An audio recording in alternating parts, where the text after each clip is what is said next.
Love the castle. Beautiful. Worth the wait to see it and the drive.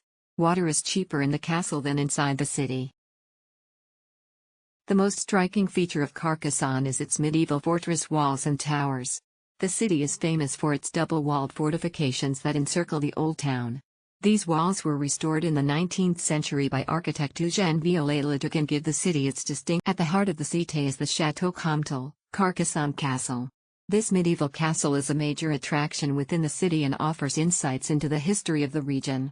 Visitors can explore the castle's ramparts, towers, and inner courtyard.